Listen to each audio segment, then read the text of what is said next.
Hello and welcome to Conversations about Life, Love, and Loss, a series of brief videos to talk about connection and the experiences that we have that not only impact the way that we live life, but also how we make healthcare decisions. I am Alicia Tremaine, a chaplain and advanced care planning coordinator with Baptist Health. And today I am speaking with Betty and Lloyd Housman about their experience with having a facilitated advanced care planning conversation, which is a process of reflection and communication about future healthcare wishes. Lloyd and Betty, thank you so much for speaking with us today.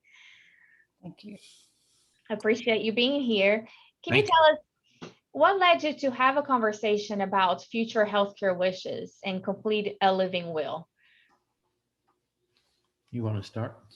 I will start in that probably the main reason for doing this was we are still able to travel at our age, which is a true blessing. Yes. And in fall of last year, we were in New York and had to make an emergency room visit. And Oh, it was, not life threatening, but certainly away from our team of doctors here at home. So consequently, we had to go to the emergency room. And this kind of led to a conversation with our son, mm-hmm. who he said, um, we need to have directives so that if you do have to visit an emergency room, that I can have conversation with the physicians there until I can, make decisions on meeting you there or bringing you home. So it was just, I think with privacy laws the way they are today, that it gives him an opportunity to meet our needs when Mm-hmm. we're out of town. And it turned out to be a good thing because we were in Florida in January of last year, and I had to make another visit to the emergency room with, I thought, pneumonia. But anyway, not just knowing that we made the right decision in giving him, and it gives him peace of mind too, to know that he can take care of us. He's also a physician. So Mm-hmm. Absolutely. That's kind of scary to need medical care when you're away from home and away from your family. well, And I would say that probably the first thing you need to do when you're visiting out of town is find your nearest emergency room. nowhere to go. Nowhere to go, yes. I think allow the way that you have been thoughtful, the two of you and your son together, about how to involve him in these decisions and care for you, is wonderful, because without having that forethought, you may really end up in a situation where the people that you want to be there with you or to make medical decisions with and for you, are not as involved as you would like them to be, or don't have the right information, or don't feel prepared to do that. That is certainly right. We have three sons, and the oldest is a physician and on staff at Baptist Health also. Mhm. Have there been any previous experiences for both of you or either of you that prepared you to have these conversations? Want me to? You can go first. Okay. I am also a retired physician, so I have had the unfortunate opportunity to be involved in some family decisions. One brother-in-law who had a massive heart attack at 49 years of age. We were able to get him to the hospital, but he was on ventilator and life support for 2 days, and then finally had to make a decision what to do.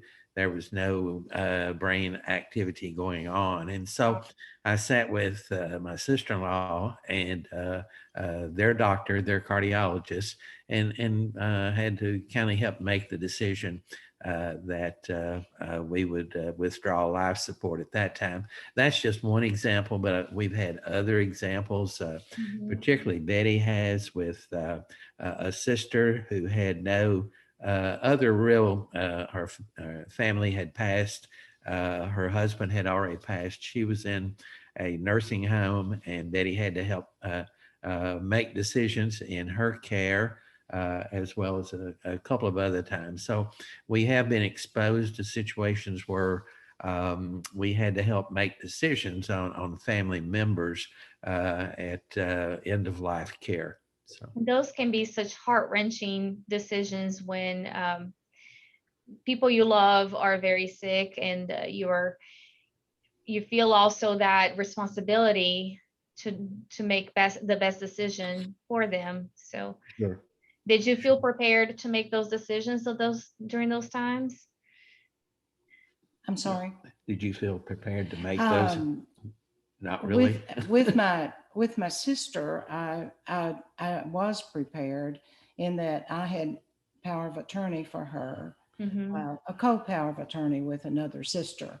But sitting with somebody struggling to breathe, in the wee hours of the morning, and somebody comes in or respiratory comes in and says, let's just try this, it's difficult. And then the physician comes in the next morning, he said, I see that we just want to make her comfortable. What you are doing is over and above that. Mm-hmm. So it involves meeting with other other family members because we had to do the same thing with my father. And I'm one of 7 children. So we had to have a family meeting, and he had no directive at all, but we knew his wishes. Um, but had to have a family meeting at the hospital with the physician to decide whether to keep him comfortable or bring him back to the hospital and give him more antibiotics and that type thing. So Mm-hmm. have been very involved with this kind of situation. And that probably gave you some opportunity to reflect on what you would want for yourself if you were.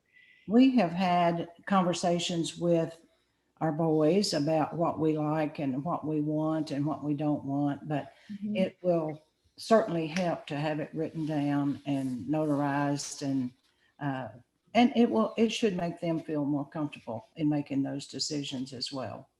Having a little more peace of mind, knowing that they. Letting the emotional override the Mhm. what we would want. So those are very difficult decisions to make, but there are many people who find it difficult to even initiate this kind of conversation with their family to talk about future healthcare decisions. How do you think having that conversation, you said you've had this conversation with your sons, and with each other, especially with that facilitated conversation, how has that impacted you? You mentioned that having a little more peace of mind. I think it relieves and lifts a significant burden on the part of the boys that they know what we desire. They feel more comfortable in carrying out and in fulfilling our wishes rather than perhaps maybe their wishes. So I think it relieves a burden on their shoulders of having to make decisions and wondering, was that exactly what mom wanted? Was Right. that what dad wanted for sure? So So the way you described that made me think that it really brought peace of mind to both you and them, both knowing that they will have some preparation if they're ever in a position to make decisions, but also giving you peace of mind knowing that your wishes would be honored and that they understand what your wishes are. absolutely. Yes. Now, you had a facilitated conversation as well. I know you've had probably your own conversations with your family, but you also participated in having a facilitator guide you through that discussion. How was it for you, or how did it feel to have somebody facilitate that discussion?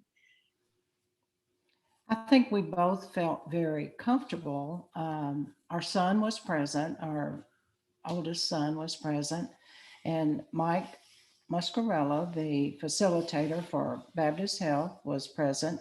And he very carefully went through all of the decisions that we had to make. And he says, now, if you choose this, it doesn't necessarily mean that, or this, we would tell him what we wanted. And he said, then this is probably your best choice. You know, just because you leave some choices for your healthcare provider to make with consultation with doctors and that type of thing. Well, and when you say you leave choices for your surrogate, it makes me also think about the fact that we can't really ever anticipate everything, and the living will doesn't involve everything. So how important it is to prepare your surrogate to think about the things that you would want, but also knowing that they will have to make some decisions that perhaps you haven't anticipated. Right. I think in the living will that it says lack of mental capacity, and so it puts limits for us and for them, but gives them some leeway to make correct medical choices for us. Were you going to say something, Lloyd? I think that kind of the final statement was make the decision according to what is in the best interests of the patient. And so it still gives the family some leeway to make those decisions in the very end. We did not want to bind them to anything specific that could not be changed. Basically, I think that Betty and I both, our approach to this is that we do not want any heroic measures for extending life extension things, or prolonging life with heroic measures. It was interesting when we were talking about this last night that perhaps the COVID-19 virus situation may have changed this situation some, in that we would not want to absolutely state, do not ever put me on a ventilator. Well, that's with COVID, there have been people put on ventilators and ultimately improved and survived and walked out of the hospital. So we did not want to bind Brad or the other two sons with decisions that could not be altered. So it is in what is in the best interest of either mom or dad is kind of, I guess, pretty much kind of the final word. I think it's important what you said, defining context. Context for decisions is really important. And a lot of times we hear people say things like that. I don't want heroic measures, or I don't want to be a vegetable. People sometimes use terms like that. And the great thing about these conversations, especially when you have a facilitator like Mike, is that you get to explore what you mean by these terms, so that everybody in your family understands what your context is. Right. So Mike go ahead. It is my understanding that you can always change your living directive, possibly notarize changes, and that's encouraging too.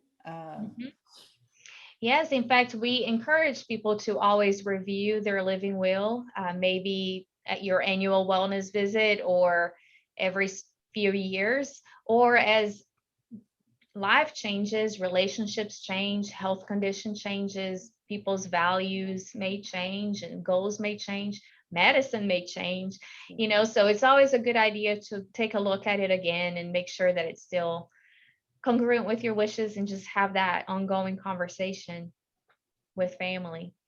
Sure. So I have one last question for both of you, and I really appreciate your time. What would you want people who have not, maybe they've been afraid to have these conversations, or they've not thought about completing a living will, what would you want them to know, or what would you say to them?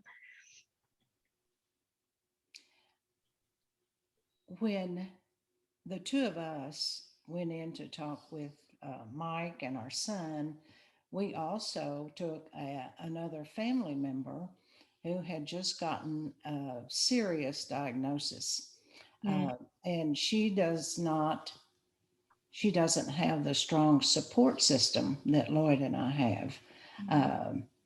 Her husband has passed, and so we encouraged her to sit in on the visit with us so that possibly she could make some decisions on things that she needed to do and to get in order as well. And it's painless. It's kind of, I would equate it to making a will or long-term care insurance. It's just planning for your future at a late stage in life. Well, I mean, I think once you start planning for future healthcare decisions, is a way to ensure that you have a say in the care that you receive as well, and so you can focus on living and feeling that you will be supported with the care that would be acceptable to you, that would be adequate in the best or in your best interest, as you mentioned. That is so true. Absolutely. Thank you. It's more important than, but it is in the same realm of perhaps having burial arrangements made with the funeral home. You know, they're not totally equal by any means, but the more planning that you can have and things worked out so that it relieves the burden on the children at a time that's already stressful to begin with. So. Yes, definitely. Well, thank you both very much. I appreciate you sharing your story and your experience with us. And if you would like to learn more about preparing for future healthcare decisions, you can visit our website at baptisthealth.com/ACP. That's baptisthealth.com/A as in Alpha, C as in Charlie, P as in Papa. Thank you for watching, and take care. All right. Thank you. Thank you.